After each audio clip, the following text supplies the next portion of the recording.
కొంతకాలమైన తర్వాత నరులు భూమి మీద విస్తరించనారంభించారు. అప్పుడు ఏమైంది?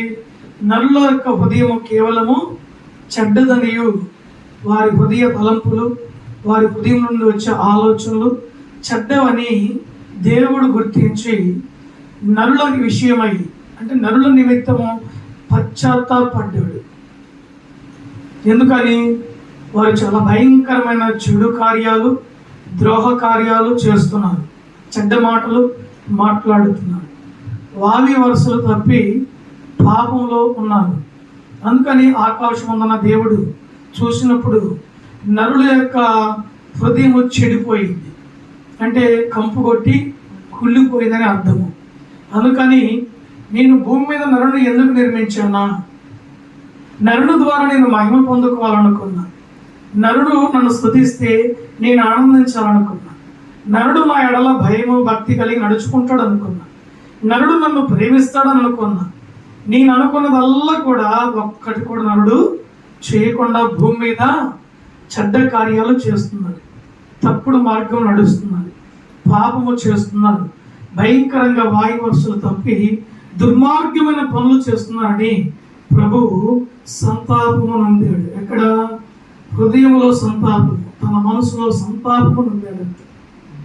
సంతాపము నొంది అంటాడు, ఇక భూమి మీద నరులను ఉండకుండా నేను తుడిచి వేసేదను అంటూ 7వ వచనంలో ఒక మాట అంటాడు. అప్పుడు యెహోవా నేను సృజించిన నరులతో కూడా జంతువులను, పురుగులను, ఆకాశ పక్షాదులను భూమి మీద ఉండకుండా తుడిచివేయుదును. ఏలయనగా నేను వారిని సృష్టించినందుకు సంతాపం నొంది ఉన్నానను. అయితే నోవాహు యెహోవా దృష్టి యందు కృప పొందిన వాడాయను. అంటే జంతువుల్లోను, పక్షుల్లోను, మనుషుల్లోను ఎవరు మంచి వ్యక్తి అని చెప్పి ప్రభు చూస్తే నోవాహు దేవుని దృష్టికి కృప పొందిన వాడుగా ఉన్నాడు. అంటే పాపానికి దూరంగా ఉన్నాడు, చెడ్డ మాటలు మాట్లాడుతున్నాడు, అల్లరి చిల్లరిగా తిరగట్లేదు, ఆటపాటల్లో పాలు పొందట్లేదు, ఇతరుల దగ్గరికి వెళ్ళి ఏదో పనికి మాలిన మాటలు మాట్లాడి ఆనందిస్తడం లేదు. దేవుడి యందు ఆయన చాలా నమ్మకం కలిగి దేవుని ప్రేమిస్తున్నాడు, దేవుని ఆజ్ఞలు పాటిస్తున్నాడు. అందుకని వాక్యంలో రాయబడింది, దేవుని దృష్టికి కృప పొందిన వాడు నోవాహు రాయబడింది. అంటే నరులను నేను తుడిచివేస్తాను, పక్షాదులను చంపివేస్తాను, భూజంతువులను చంపివేస్తాను, ఆ మృగ జంతువులను తీసివేస్తాను, సమస్తము కూడా నేను తీసివేస్తాను అని దేవుడికి ఎప్పుడైతే ఆ తలంపు కొట్టిందో, దేవుని మనసులో ఆ ఆలోచన కలిగిందో, ఆయన ఆకాశం నుండి చూసినప్పుడు అంట నోవాహు ఒక్కడు ఆయన దృష్టికి కృప పొందుకొని ఉన్నాడంట. అంటే వేల మంది ప్రజల్లో ఆ దినాల్లోనే, నోవాహు దినాల్లోనే వేల ప్రజలు ఉన్నారు. అంతమంది ప్రజల్లో ఒక్క వ్యక్తి భక్తుడు. అందరూ ఎలా ఉన్నారంట? పాపములు ఉన్నారు, చెడు మార్గంలో ఉన్నారు, చెడ్డ కార్యాలు చేస్తున్నారు, చెడు మాటలు మాట్లాడుతున్నారు, పాప పనులు చేస్తున్నారు, నరహత్యలు చేస్తున్నారు, దొంగతనం చేస్తున్నారు, మాట్లాడకూడని మాటలు మాట్లాడుతున్నారు, అసభ్యకరమైన పనులు చేస్తున్నారు. దేవునికే బాధ కలిగింది వారు చేసే పనులను బట్టి దేవునికే బాధ కలిగింది. అందుకని ఆయన పశ్చాత్తాపడ్డాడు, అంటే సంతాపము నొందెను. అంటే దాని అర్థం ఏంటంటే నరుని విషయమై దేవుడు కన్నీరు విడిచాడు. చెడ్డ పని చేసినప్పుడు దేవాది దేవునికి కన్నీరు వచ్చిందంట. అందుకని ఇక ఆయన కోపపడ్డాడు నరుని మీద. ఇక ఈ నరుని ఉంచకూడదు, తుడిచివేయాలి అనుకున్నాడు. అయితే వారితో పాటు వారి సంఖ్యలో, వారి వరుసలో నోవాహు ఉన్నట్లయితే ఆ నోవాహు కుటుంబం అంతా కూడా తుడిచిపెట్టుకొని పోయేది. భూమి మీద మానవుడు ఉండేవాడు కాడు.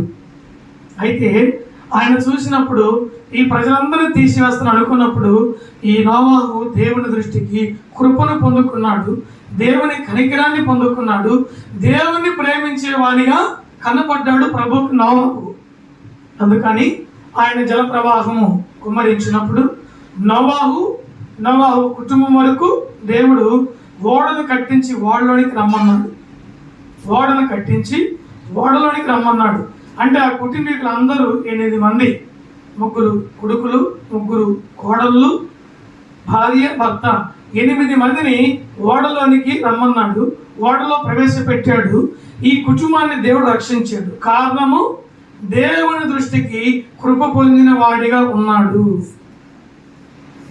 ఈ రోజున ద్రోణాదుల గ్రామంలో చాలా మంది ఉన్నారు, చిలకలూరుపేట గ్రామంలో చాలా మంది ఉన్నారు, మాటూరులో చాలా మంది ఉన్నారు. అందరూ దేవుని దృష్టికి కృప పొందిన వారిగా ఉన్నారా? దేవుని దృష్టికి దూరంగా ఉన్నారా? అంటే దేవుని దృష్టికి దూరంగా ఉన్నవారే చాలా మంది ఉన్నారు. దేవుని దృష్టికి కృప పొందిన వారు 10 మంది ఉన్నారు. ఒక గ్రామంలో 10 మంది ఉంటారు. మిగిలిన 4,000 మంది, 5,000 మంది, వారందరూ కూడా దేవుని దృష్టికి చెడ్డవారుగా ఉన్నారు. దేవుని ఆలోచనను అనుసరించేవారుగా లేరు. దేవుని చిత్తాన్ని జరిగించేవారిగా లేరు. దేవుని తలంపు ప్రకారంగా నడుచుకునే మనస్తత్వము లేదు. దేవుని మనసును మెప్పించే గుణగణాలు లేవు. ఏమనుకుంటారంటే మా ఇష్టం పని చేసుకుంటున్నాము, కష్టపడుతున్నాము, ఉదయం వెళ్ళి సాయంకాలం కష్టపడుతున్నాము. అవునండి, కష్టపడుతున్నాం, మా రెక్కల కష్టాలతో మేము చేసుకొని తింటున్నాము అని అనుకున్నావు. నీకు బలం ఇచ్చింది ఎవరు? ఆయుష్కాలం ఇచ్చింది ఎవరు? ఆరోగ్యం ఇచ్చింది ఎవరు? నిన్ను నిర్మించింది ఎవరు? నీకు జన్మనిచ్చింది ఎవరు? దేవుడే కదా. ఇది మరిచిపోయే మానవుడు నా కష్టాజితం, నా ఇష్టం, నేను బ్రతుకుతాను అనుకుంటాడు. అదే అజ్ఞానము. దేవుడు లేకుండా మానవుడు లేడు. దేవుడు లేకుండా ఇల్లు లేదు. దేవుడు లేకుండా పంట పొలము లేదు. దేవుడు లేకుండా విత్తనాలు ఎక్కడి నుంచి వచ్చాయి? మామిడి తోట కానీ, మిరప తోట కానీ, పత్తి తోట కానీ, ఏక తినే ఆహారము కానీ, పండించే ఒడ్లు కానీ ఏ అయినా సరే దేవుడి విత్తనాలు లేకుండా మానవునికి ఎక్కడి నుంచి వచ్చాయి? సృష్టికర్త అయిన వాడు సమస్తము మానవుని కోసం ఇచ్చాడు. ఏ విత్తనాలు కావాలి, ఏ వృక్షాలు కావాలి, ఏ ఫలాలు కావాలి, ఏ ఆహారం కావాలి, నా ద్వారా నిర్మించబడిన నరునికి నేను ఏమి ఇవ్వాలి, ఎలా పోషించాలి, వారికి ఎలాంటి ఆరోగ్యం ఇవ్వాలి, ఎంత ఆయుష్కాలం ఇవ్వాలి, సమస్తము దేవునికి తెలుసు. తెలిసిన దేవుడు మానవుని కోసం చూస్తుంటే మానవుడు దేవుణ్ణి ధిక్కరించి, దేవుణ్ణి తులనాడి దూరంగా వెళ్ళిపోతున్నాడు. కనుక దేవుని బిడ్డలారా, ఆ దినాల్లో ప్రభు కోపం వచ్చి అందరినీ జలప్రలయం ద్వారా తీసి పడేస్తానని చెప్పి ఆ యొక్క జలప్రలయం 40 పగళ్ళు 40 రాత్రులు కురిపించినప్పుడు అందరూ తుడిచిపెట్టుకొని పోయారు. పక్షులు చచ్చిపోయింది, మృగాలు చచ్చిపోయింది, చేపలు చచ్చిపోయింది, మానవులు, నరులు అందరూ చచ్చిపోయారు. అయితే ఆ ఓడను ఒకటి కట్టుకోమని నోవాహు చెప్పినప్పుడు దేవుని మాటకు లోబడి, దేవుని భయపడి ఆయన నోవాహు ఓడను కట్టుకున్నాడు. కనుక 8 మంది తన కుటుంబము రక్షింపబడింది. ఆ 8 మంది కుటుంబం ద్వారా మరలా దేవుడు నరులను ప్రారంభించాడు. మీరు భూమిని నిండించి, విస్తరించి, ఫలించి, అభివృద్ధి చెందండి. ఈ భూమి మీద సమస్త మరలా విత్తనాలు, సమస్త చెట్లు, సమస్త వృక్షాలు మరలా మీ కొరకు నేను మొలిపించదను అని దేవుడు వారికి ఆజ్ఞ ఇచ్చాడు. తర్వాత కొంతకాలం గడిచిన తర్వాత నోవాహు ద్రాక్ష తోట వేసి పంట అంటే వ్యవసాయము ప్రారంభించను అని రాయబడింది. నోవాహు తన కుమారుడు ద్రాక్ష పంట వేసి వ్యవసాయం ప్రారంభించను అంటే విత్తనాలు దేవుడు ఇవ్వలేదా? ఇచ్చాడు. ఏ పంట ఇస్తే నీకు ద్రాక్ష రసం వస్తుంది, ఏ విత్తనం ఇస్తే నీకు రొట్టె వస్తుంది. పిండి రావాలంటే ఒక విత్తనం ఉండాలిగా. అందుకని గోధుమ పంట ఇచ్చాడు ఆయన, గోధుమ విత్తనాలు ఇచ్చాడు. గోధుమల ద్వారా పిండి వచ్చింది, పిండి ద్వారా రొట్టె, ద్రాక్షారసము. మానవుడు చక్కగా తింటూ త్రాగుచు ఆరోగ్యకరమైనటువంటి జీవితము 750 సంవత్సరాలు నోవాహు జీవించాడు. కనుక దేవుని బిడ్డలారా, ఈ రోజున దేవుని దృష్టికి మానవుని ఆలోచన కేవలము చెడ్డది, కేవలము చెడ్డది. అంటే దేవుణ్ణి దుఃఖపెట్టేదానికి ఇష్టపడుతున్నాడు, దేవుడిని నిమిత్తం ఏడ్పించేదానికైనా సరే ఇష్టపడుతున్నావు. కానీ దేవుని ఆలోచన ఏంటి? దేవుని మనస్సు ఏంటి? దేవుని ఉద్దేశం ఏంటి? అసలు దేవుడు నాలో నుండి ఏం కోరుకుంటున్నాడు? నేను ఏమి చేయాలి? ఏం చేస్తే దేవుడు ఇష్టపడతాడు, నా నిమిత్తం సంతోషిస్తాడని ఒక్క మనుషుడైనా ఆలోచన చేయట్లేదు.